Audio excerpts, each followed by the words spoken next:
네, 관련 이야기 승재현 형사정책연구원 연구위원 전지현 변호사와 나눠보겠습니다. 어서 오세요. 네, 안녕하십니까. 네, 조금 전 들으신 것처럼 오늘 오전 8시 조주빈이 검찰에 송치됐습니다. 그 모습 함께 보고 계속 이어가겠습니다.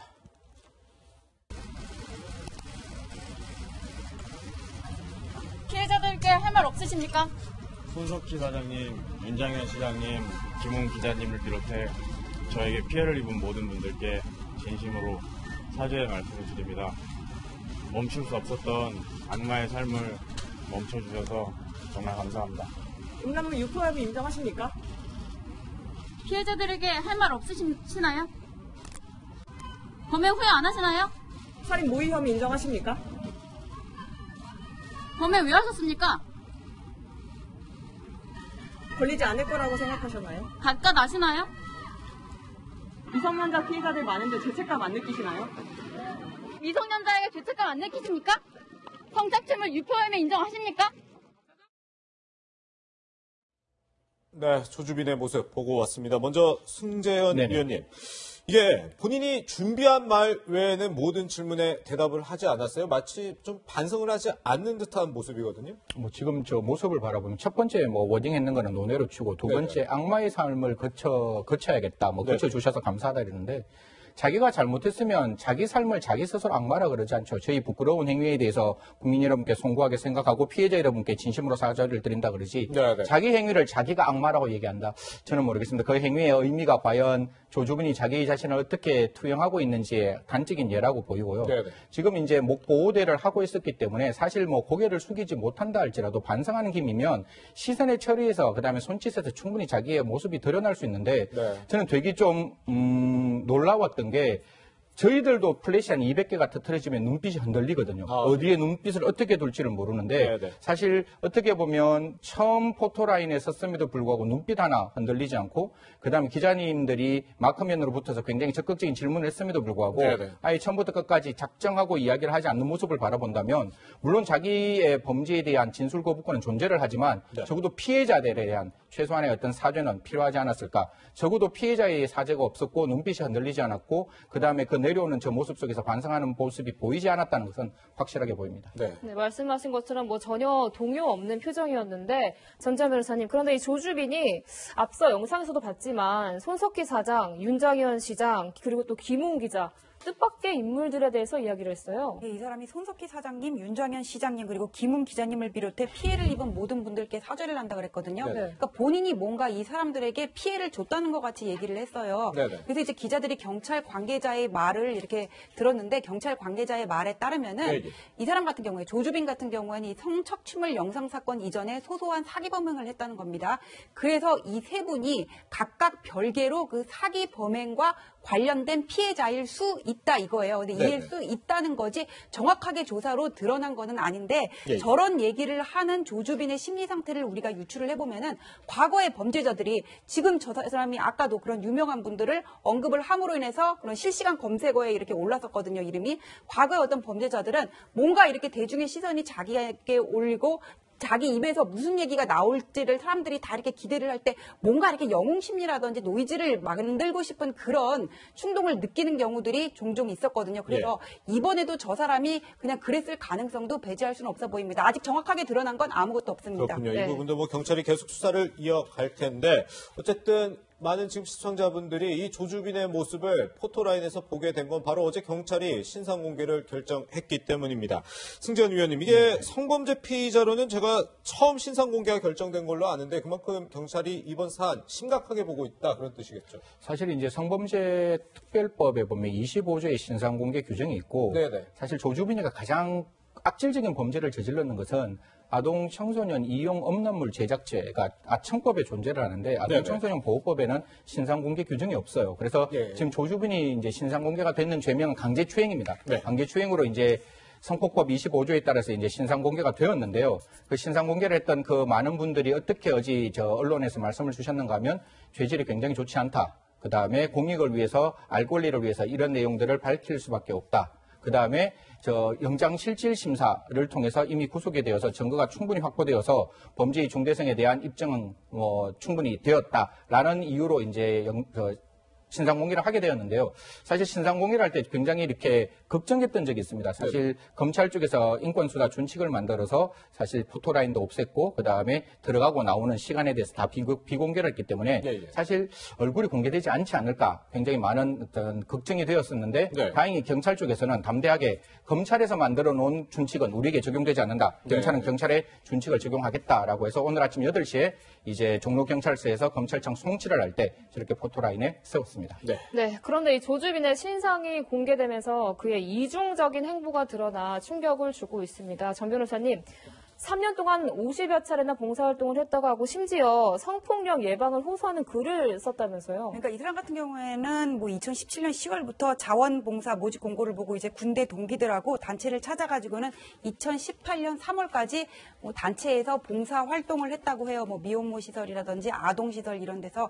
그리고 나서 또 이제 학보사 국장을 이 사람이 뭐 대학 시절에 이제 학보사에서 일을 했다고 하는데 여기 실린 칼럼에서도 뭐 실수를 기회로 이런 제목을 쓰면서 학교 폭력 및 성폭력 예방을 위한 학교의 노력을 소개하는 기사도 썼다고 하는데 다만 봉사 활동을 할 때 이 사람들이 좀 이상하게 느꼈던 부분은 사람들하고 대화를 잘 하지 못하고 혼자서 이렇게 계속 휴대폰에 집중하는 모습을 보였다고 이렇게 얘기를 해요. 그래서 우리가 어떤 범죄자의 어떤 이중적인 모습은 이제까지 많이 보아왔는데 돈을 벌기 위한 목적으로 평소에는 성착취물 영상을 만들고 배포하는데 주력을 하면서 이런 사람들이 또 주말에는 종교시설을 찾는 경우들이 있거든요. 그럼 그런 맥락에서 보지 않을까 싶은데 이 사람이 하필 또 봉사활동을 했던 단체가 뭐 미혼모 시설이라든지 아동 시설도 있다 그래가지고는 혹시라도 이 사람이 어떤 나쁜 마음을 먹고 접근했던 건 아닌지 그렇게 염려하는 시선도 있습니다. 그렇군요. 이렇게 평소에는 뭐 봉사활동을 하면서 두 얼굴을 보여온 조주빈. 이제 과거 행각들이 하나둘씩 드러나고 있는데 아까 말씀드린 것처럼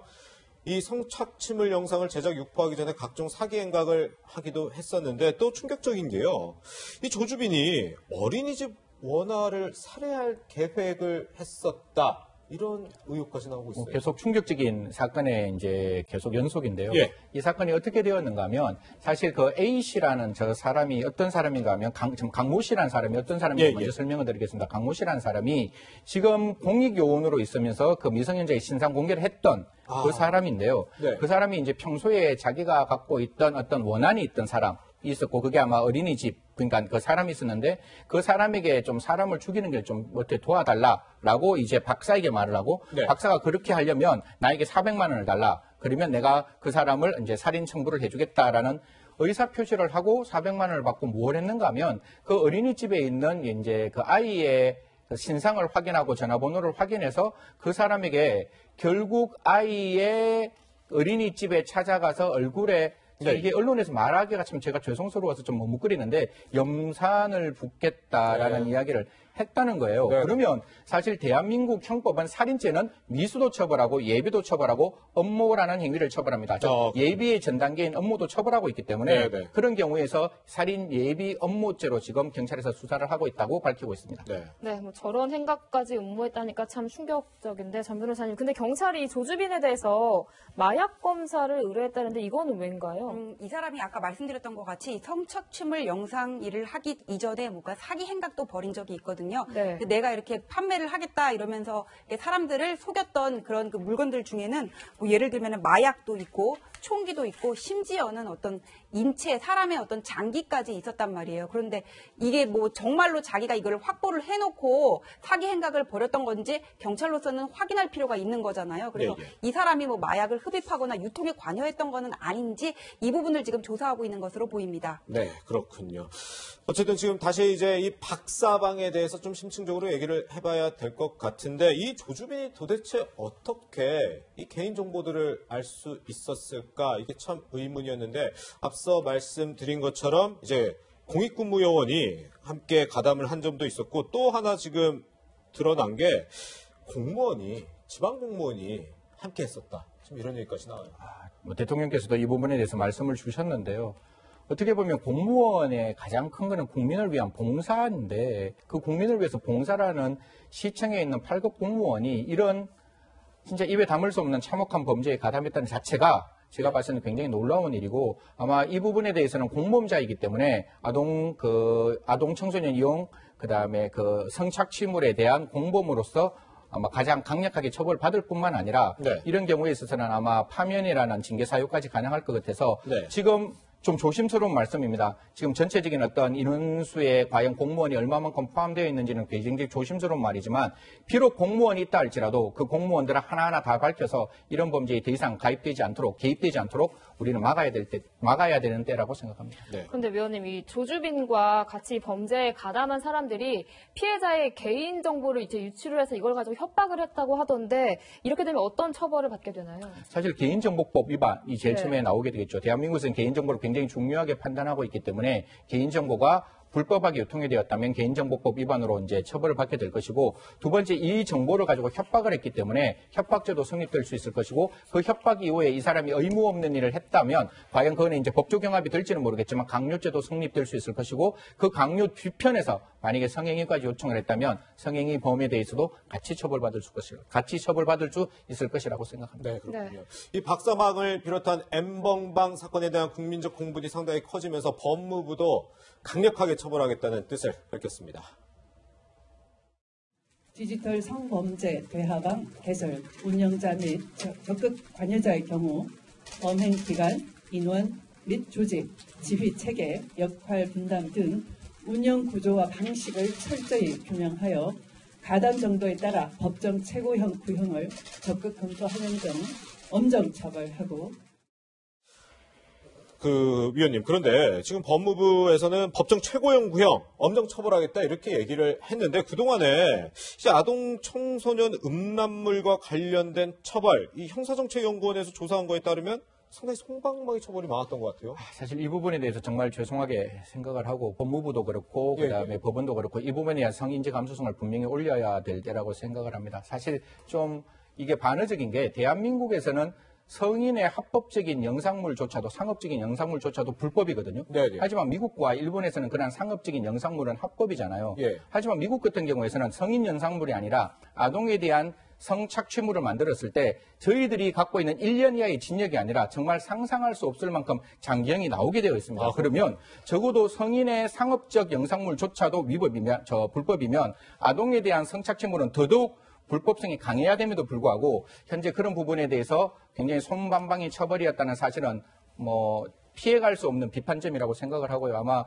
이 부분에 대해서는 법무부와 그다음에 그 양형위원회에 있는 그 대법원 모두가 조금 이렇게 같이 고민해서 앞으로는 이런 범죄에 대해서 이러한 손방망이 처벌이 없어질 수 있도록 노력을 해야 될 것입니다. 네, 변호사님, 실제로 이 N번방에서 이 아동 청소년이 나오는 음란물을 저장하고 또 판매를 한 켈리라는 닉네임을 가진 이 피의자가 지난해 8월 말에 이제 붙잡혔다고 하는데 1심에서 징역 1년을 받았다면서요? 네, 이제 지금 재판이 진행되고 있는 사람은 네. 켈리라는 사람이랑 닉네임입니다. 왓치맨이라는 사람이 있어요. 네. 나오고 있는 보도를 보면은 이 사람은 N번방을 운영하는데 한 사람은 텔레그램 그 방으로 사람들을 유인하고 한 사람은 거기다가 이런 성착취물 영상을 올리면서 이렇게 역할 분담을 했다고 합니다. 네. 이 두 사람은 작년에 이제 붙잡혀서 구속이 됐고 지금 현재 재판을 받고 있는 혐의는 말씀하신 켈리 같은 경우에는 한 달간 아청법 위반, 그러니까 아동 청소년 관련 음란물을 제작을 하고 영상에다 올렸다는 걸로 1년을 선고받았고 1심에서 지금 네. 항소심에 계류 중이고요. 그다음에 왓치맨 같은 사람은 고단방이라고 있어요. N번방이랑 연관된 거기 인터넷 사이트를 자기가 운영을 하면서 이런 고단방에다가 인터넷 사이트에 들어갈 수 있는 본인이 운영하는 그 링크를 걸어가지고는 이렇게 서로 연결하는 역할을 했는데 네. 이 사람이 현재 나온 걸로는 이제까지는 N번방과의 연관성은 드러나지 않았다 그래요. 그러나 나중에 향후 이렇게 혐의가 추가될 수 있고 검찰은 현재 왓치맨에 대해서는 3년 6월을 구형을 했으나 네네. 이 사람의 N번방과의 연관성이 드러나면서 현재 변론 재개 신청을 한 상황입니다. 그렇군요. 지금 이렇게 이 N번방 관련한 사건들 지금 계속 벌어지고 있고 조주빈의 얼굴도 공개가 됐고 검찰에 송치가 됐는데 사실 N번방의 시초격이라고 해야 될까요? 이게 알려져 있는 게 지금 그 인터넷에서 닉네임 갓갓이라는 걸 쓰는 사람인데 이 사람을 지금 일단 잡아야 되지 않을까 싶거든요. 조주빈의 처벌은 처벌대로 해야 되고요. 뭐 제가 봤을 때는 뭐 조주빈 처벌뿐만 아니라 예. 이 각각 그리고 지금 가담에는 다른 텔레그램 아류방도 다 처벌을 해야 되는데요. 예. 각각에 대해서 저희들이 왜 이렇게 좀 충격적이고 반드시 잡아야 되느냐라고 이야기를 하면 네. 사실 각각이라는 사람이 이러한 청소년 음란물을 만들게는 최초의 사람이라고 저희들은 언론에서 경찰에서 밝혀지고 있습니다. 네. 그런데 지금 이 각각에 대해서는 지금까지 추정을 하고 있는데 이제 경찰청에서 추적하고 있는데 그 부분에 대해서는 아직까지 명확한 어떤 사실관계가 밝혀지지 않았기 때문에 네. 뭐 경찰에서는 최선을 다하고 있을 것입니다. 최선을 다하고 있음에도 불구하고 각각을 꼭 잡아서 최초로 이러한 청소년에 대한 음란물을 만들고 제작했는 사람에 대한 엄중한 처벌을 해주시길 부탁드리겠습니다. 네, 이런 디지털 성범죄 반드시 처벌된다는 어떤 상식이 서야 또 근절이 될 수 있을 것 같습니다. 엄정 처벌 기대하겠습니다. 승재원 위원관 여기서 인사드리겠습니다. 고맙습니다.